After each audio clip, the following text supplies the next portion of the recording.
Mark శంకర్తో పాటు పవన్ కళ్యాణ్ కొరకు mark శంకర్తో పాటు మిగతా పిల్లలకు కూడా ఏమి కావద్దు అని మనం అందరము కంపల్సరీ మన భగవంతుని వేడుకుంటూ శివయ్యకు చెప్తూ కాళీమాతకు చెప్తూ నేను మాత్రం 100% వాళ్ళ పిల్లలకి ఏం కావద్దని నేను పూజ చేయడం జరుగుతుంది. 100% ఏమి కూడా కాదు. అందరూ మంచిగానే అందరూ బయటకు వస్తారు. హర మహాదేవ్. దయచేసి దీన్ని మాత్రం రాజకీయ కోణంలోకి రాగద్దు. ఇది ఓన్లీ సనాతన ధర్మం గురించి పోరాటం చేసింది కాబట్టి దాని గురించి నేను స్పందిస్తున్నాను.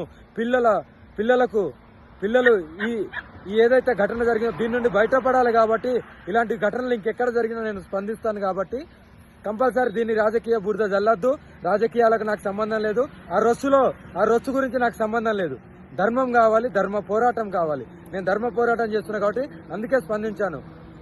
పవన్ కళ్యాణ్ గారు, మీరెప్పుడు మీ కుటుంబంతో మీరు నిండు నూరేళ్ళు ఆరోగ్యంగా ఉండాలి.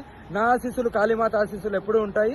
మీకు ఎప్పుడు మంచిగా జరగాలి, ఏ కష్టం రావద్దు. ఇలాంటి ఘటనలు ఇంకెక్కడది కూడా జరగద్దని నేను నా కాళీమాతని శివయ్యని ఈరోజు నేను అడగడం జరుగుతుంది. కంపల్సరీ అమ్మ కాళీమాత కానీ నాన్న శివయ్య కానీ కంపల్సరీ అందరికీ మంచిగా చేస్తారు. మీకు కూడా ఇంకా ముందడుగు వేస్తున్నారు సనాతన ధర్మం గురించి. ఇలాగే ఇంకా మంచి పోరాటాలు చేస్తూ మీరు త్వరలోనే సీఎంగా నేను చూడాలనుకుంటున్నాను. ఎందుకంటే ఇలా పోరాడేవాళ్ళు, ధర్మం గురించి పోరాడేవాళ్ళు కంపల్సరీ ఒక ఉన్నత పొజిషన్లు ఉంటే ఇంకా ధర్మాన్ని కాపాడుకోవచ్చని నేను మనస్ఫూర్తిగా మిమ్మల్ని దీవిస్తూ హర హర మహాదేవ్.